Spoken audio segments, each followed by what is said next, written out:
Hello everyone, welcome to વિભૂતિસ cooking corner. આજે આપણે બનાવીશું વિન્ટર સ્પેશિયલ ખૂબ જ ટેસ્ટી અને ઇમ્યુનિટી બૂસ્ટ એવું બીટનું જ્યુસ બનાવીશું. જો તમે એકવાર આ 8 વસ્તુ નાખી અને બીટનું જ્યુસ બનાવી લીધું તો મારી ગેરંટી છે કે તમે કિલો બીટ લાવશો અને જે લોકોને બીટનું જ્યુસ નથી ભાવતું એ લોકો પણ પીવા લાગશે. જો તમને મારી રેસીપી જરા પણ ગમી હોય તો વિડીયોને લાઇક કરી શેર કરી દેજો અને મારી ચેનલમાં નવા આવ્યા હોય ને હજી સુધી મારી ચેનલને સબસ્ક્રાઈબ ના કરી હોય તો પ્લીઝ સબસ્ક્રાઈબ કરજો ને બાજુમાં આવેલું બેલ આઇકન બટનને પ્રેસ કરજો જેથી આવનારી નવી રેસીપીના નોટિફિકેશન સૌથી પહેલાં તમારા સુધી મળી રહે. તો ચાલો રેસીપી બનાવવાનું શરૂ કરીએ. શિયાળાની ઠંડીમાં બજારમાં બીટ ખૂબ જ સારા એવા પ્રમાણમાં મળી રહે છે.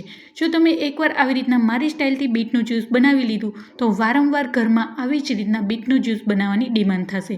તો બીટનું જ્યુસ બનાવવા માટે અહીંયા સૌથી પહેલાં 2 નંગ જેટલા બીટને મેં ખમણીને લીધા છે. અહીંયા ખમણીને લેવાથી બીટમાં રહેલો બધો જ રસ સારી રીતના નીકળી જશે અને મિક્સર જારમાં સારી રીતના ગ્રાઇન્ડ પણ થઈ જશે.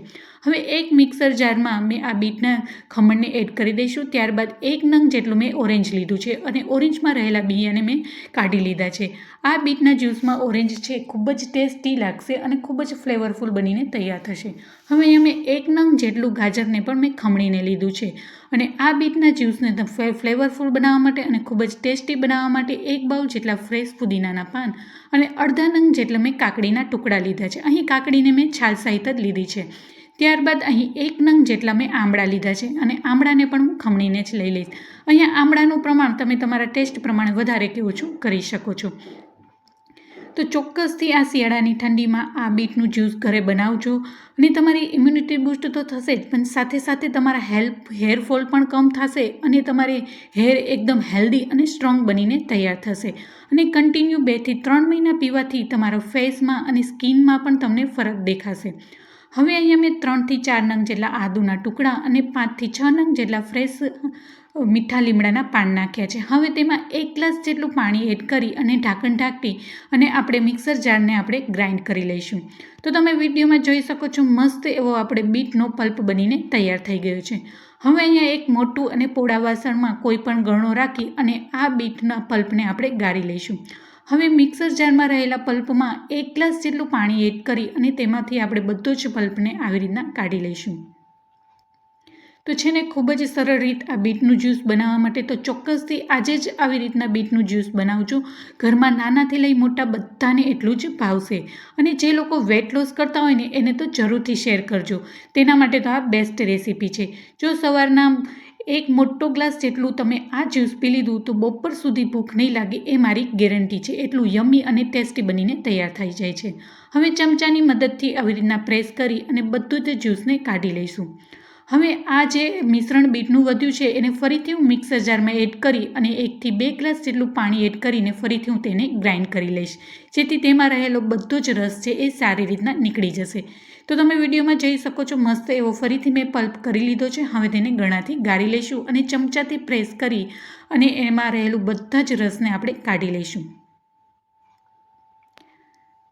કન્ટિન્યુ આ બીટના જ્યુસને 2 થી 3 મહિના પીવાથી તમને ખુદને જ તમારા ફેસ ઉપર અને સ્કિન ઉપર ગ્લો જણાશે અને આમાં આપણે જે લોકોને વિટામિન ડીની ઉણપ હોય તે લોકો આ જ્યુસ પીશે તેમાં પણ એને ઘણો ફરક દેખાશે. અહીં આપણે આંબળા, ઓરેન્જ, મીઠા લીમડાના પાન, ફુદીના બધું જ એટલું વસ્તુ નાખ્યું છે જે આપણા બોડી માટે ખૂબ જ હેલ્ધી છે.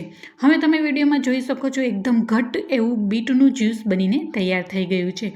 હવે એને ટેસ્ટી બનાવવા માટે હું માત્ર સંચર પાવડર જ નાખીશ. અહીંયા તમે તમારા ટેસ્ટ પ્રમાણે કે પછી અડધી ચમચી જેટલું મેં સંચર પાવડર નાખ્યો છે.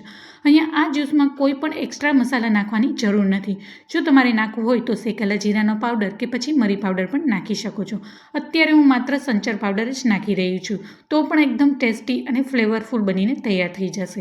તો મસ્ત એવું યમ્મી અને ફ્લેવરફુલ એવું ટેસ્ટી બીટનું જ્યુસ બનીને તૈયાર થઈ ગયું છે.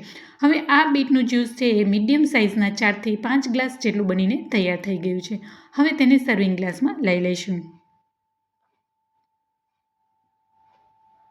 અને જે લોકોના મેરેજ થવાના છે તે પહેલાં 2 મહિના કે 3 મહિના સુધી કન્ટિન્યુ પીશે તો એની સ્કિન એકદમ ચમકશે અને ગ્લો મારશે અને તમારા હેર પણ એકદમ હેલ્ધી અને સ્ટ્રોંગ બનીને તૈયાર થશે.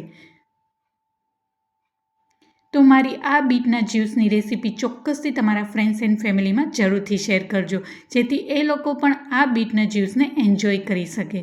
તો ખૂબ જ ટેસ્ટી અને સિમ્પલ એવું ઇમ્યુનિટી બૂસ્ટ બીટનું જ્યુસ બનીને તૈયાર થઈ ગયું છે.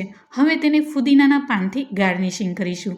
તો જોતાં જ પીવાનું મન થઈ જાય એવું ખૂબ જ ટેસ્ટી અને ઇમ્યુનિટી બૂસ્ટ બીટનું જ્યુસ બનીને તૈયાર થઈ ગયું છે. તો કેવી લાગી મારી આજની આ રેસીપી મને જરૂરથી જણાવજો. જો તમને મારી રેસીપી ગમી હોય તો લાઇક કરી તમારા ફ્રેન્ડ્સ એન્ડ ફેમિલીમાં વધુમાં વધુ શેર કરજો. અને મારી ચેનલને સબસ્ક્રાઈબ ના કરી હોય તો પ્લીઝ સબસ્ક્રાઈબ કરજો અને બાજુમાં આવેલું બેલ આઇકન બટનને પ્રેસ કરજો, જેથી આવનારી નવી રેસીપીના નોટિફિકેશન સૌથી પહેલાં તમારા સુધી મળી રહે. ફરી મળીશું એક નવી જ રેસીપી સાથે અને એક નવા જ સ્વાદ સાથે. ત્યાં સુધી આવજો and thank you for watching.